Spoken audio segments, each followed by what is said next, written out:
Tyler, Caleb just said something about Jay Hill, the energy he's brought to the defense. You've stated that you're coming back next year. Maybe can you speak to your vantage point of the energy Jay Hill has brought to BYU and what you're expecting maybe from this defense going forward in the future? Yeah, absolutely. Jay's an awesome dude. Yeah, and he does bring a lot of energy, a lot of excitement.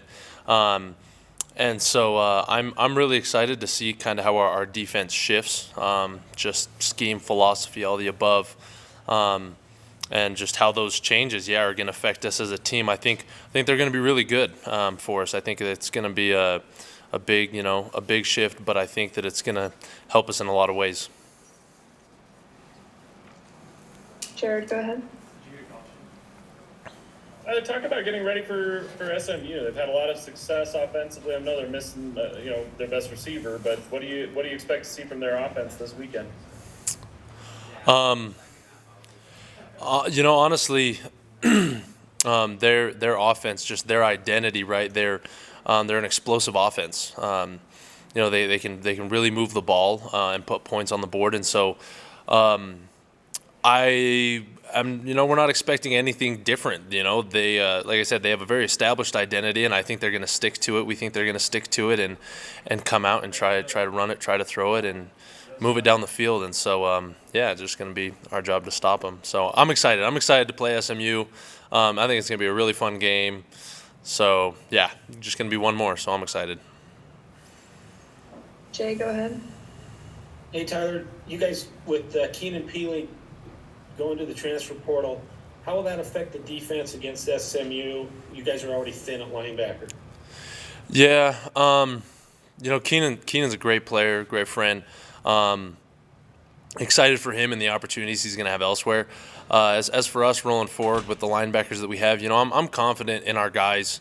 I still think we have a lot of depth, even though we, some guys maybe haven't played as much. I think we still have, the guys to go out there and play. And I know that they're going to, Pepe and Ben and Jax, all those guys are going to go out there and do their job. And, full confidence in those guys.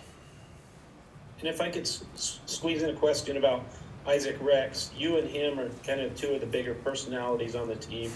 What's your favorite maybe Isaac Rex moment or story that illustrates that?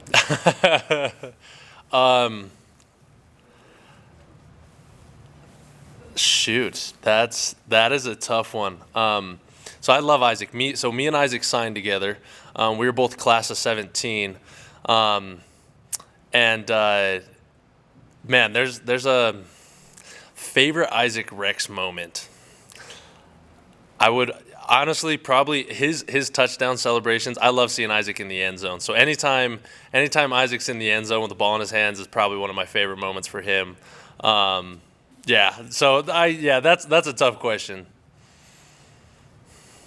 Sean, go ahead.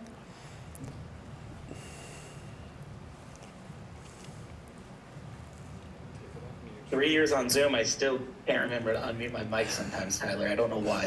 Something wrong here. I'm just wondering, though, because with all the changes, you touched on, this is sort of a time of transition, and the only thing constant in college football is change, right? There's always change coming up. With your group, specifically kind of the edge rushers of the D-line, who's working with you guys a lot and kind of getting you guys prepared for the bowl game? Because, obviously too young, moving out and that sort of thing.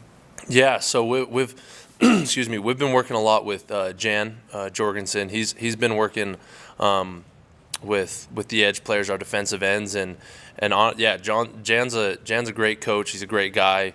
Knows D-line in and out, and of course played here, and so he's been a great guy to have around and a great resource, and in this time of transition, he's just continued to be awesome and really help us out. So.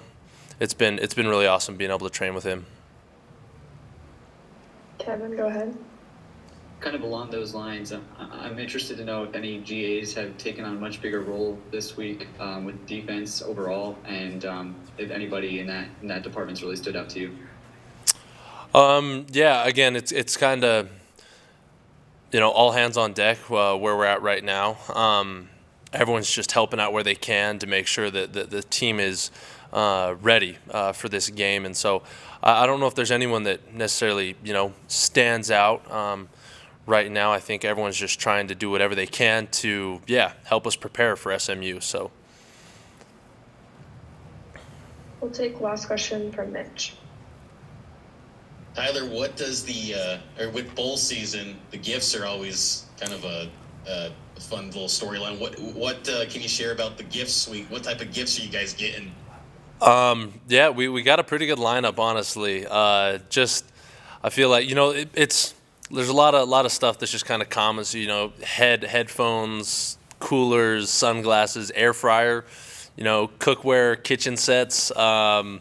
There's a bunch of different stuff on there, but it's always fun just kind of looking through and just seeing what there is. So it's always it's just cool. I think it's just a fun part of going to a bowl game. Getting some bowl gifts, and I think bowl specific. I know last year we got a watch. This year, I'm trying to remember what the bowl specific gift is. Can't remember, but the gifts are always fun. I assume you got the air fryer. I already have one, so I'm still looking, still weighing my options. Thanks so much, Tyler. Yep, thank you guys.